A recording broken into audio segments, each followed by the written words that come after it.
আসসালামু আলাইকুম রহমতুল্লাহ বারাকাতুহু। আপনারা কেমন আছেন? আশা করি সবাই ভালো আছেন। আবার আপনাদের সামনে কিছু প্রশ্নোত্তর নিয়ে হাজির হলাম। আমি Mohammad Abdul Alim, owner of Moniba travels. Thank you. আসলে ফেসবুকের মাধ্যমে বেশ কিছু কমেন্ট এসেছে, ওই কমেন্টগুলো উত্তর দেওয়ার জন্য মূলত আজকে আপনাদের সামনে হাজির হওয়া। আশা করি পৃথিবীর যে প্রান্তে এই থাকুক না কেন, যেখান থেকে আপনারা দেখতেছেন, আশা করি সবাই শুনবেন এবং যারা এই ফেসবুকে কমেন্টগুলো করেছেন তারা অবশ্যই তার উত্তরগুলো পেয়ে যাবেন। সবাই ভালো থাকবেন।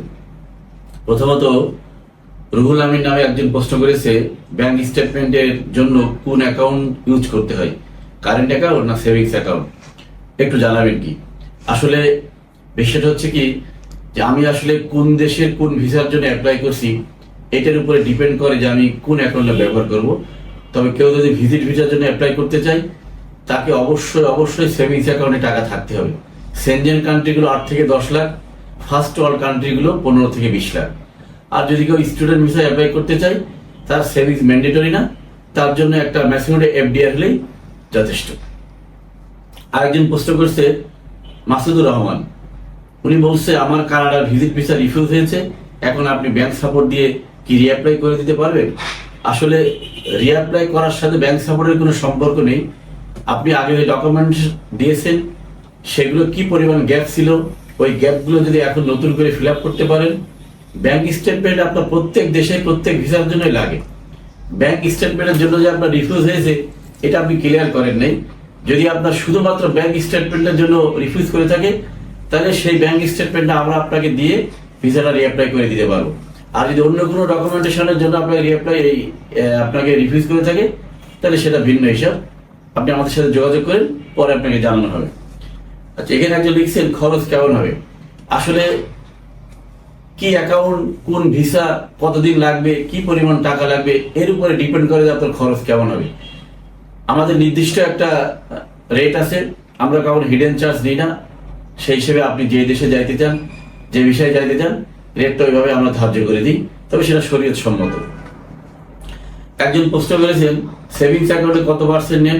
আসলে এখানে পার্সেন্টেজের কোনো হিসাব না, হিসাবটা হচ্ছে যে আপনি কি পরিমাণ টাকা নেন এর উপরে আমরা একটা হাদিয়া বা একটা সার্ভিস চার্জ ধরি। এটা আসলে নির্ধারিত কোনো অ্যামাউন্ট না। আচ্ছা, আরেকজন লিখেছেন যে কোন কোন দেশের ভিসা করেন। আসলে আমরা সব দেশের ভিসা করি। আপনি যেই দেশেই যাইতে চান না কেন, ওই দেশের চাহিদা অনুযায়ী যদি আপনার ডকুমেন্টেশন পারফেক্ট থাকে তাহলে আপনি বিশ্বের যে কোনো দেশে যে কোনো সময় আপনি ভিসা পাওয়ার যোগ্য।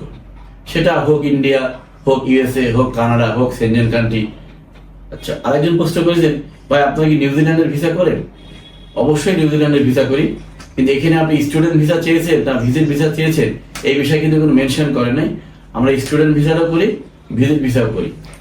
আচ্ছা, এখানে আরেকজন প্রশ্ন করেছে ভাই আমার লাগবে হলো bank statement support 15 lakh, but আপনার কত টাকা নেবেন। এটা আগেই বলেছি যে আসলে আমাদের অ্যামাউন্টের সাথে ওইরকম কোনো সম্পর্ক নেই। আপনার 15 লাখ টাকা কবে লাগবে, কতদিন থাকবে, কি পরিমাণ লাগবে, অ্যাকাউন্টে এফডিআর না সেভিংস, এর উপরে ডিপেন্ড করবে আসলে আপনার কত টাকা লাগবে। আরেকটা আসছে যে কোন কোন দেশে আপনার ট্যুরিস্ট ভিসার জন্য ব্যাংক সাপোর্ট দেন। আসলে আগেই বলেছি যে আমরা ট্যুরিস্ট ভিসার জন্য ব্যাংক সাপোর্ট দিই, স্টুডেন্টের জন্য দিই। তো সেই হিসেবে আমরা সব ভিসার জন্য ব্যাংক সাপোর্ট দিই। এবং আপনি কোন ভিসাটা নেবেন আমাদের কাছ থেকে ঠিক তার উপরে ডিপেন্ড করবে আপনারা কি ভিসা নেবেন। এই আজকের মধ্যে এখানেই শেষ। আর সর্বশেষ একটা প্রশ্ন বলি, আমাদের মনিবা ট্রাভেলস আপনাদের জন্য নিয়ে আসতে বিশ্বের এবং বাংলাদেশের ভিতরে ট্যুর প্যাকেজ। আমরা মালয়েশিয়া, সিঙ্গাপুর, থাইল্যান্ড, মালদ্বীপ, শ্রীলঙ্কা আমরা ট্যুর প্যাকেজ করে থাকি। সেই সাথে সাথে আমাদের সুন্দরবনের ট্যুর প্যাকেজটা খুব আগে থেকে আছে। এবছরের সুন্দরবনের ট্যুর প্যাকেজটা খুব র্যান্ডম চলতেছে। আপনারা আমাদের সাথে যোগাযোগ করেন। আমরা স্টুডেন্ট ভিসা, ভিজিট ভিসা এবং কি ট্যুর প্যাকেজও আমরা করি। আপনারা অবশ্যই আমাদের সাথে যোগাযোগ করবেন। খুব সাশ্রয় মূল্যে, খুব সেফটিভাবে এবং খুব দক্ষতার সাথে সমস্ত মানসম্মতভাবে আমাদের এই সাপোর্টটা আপনাদের দিয়ে থাকি। থ্যাংক ইউ, ভালো থাকবেন। আবার কোনো একদিন দেখা হবে আপনাদের প্রশ্নের জবাব নিয়ে। আসসালামু আলাইকুম রহমতুল্লাহ বারাকাতুহু।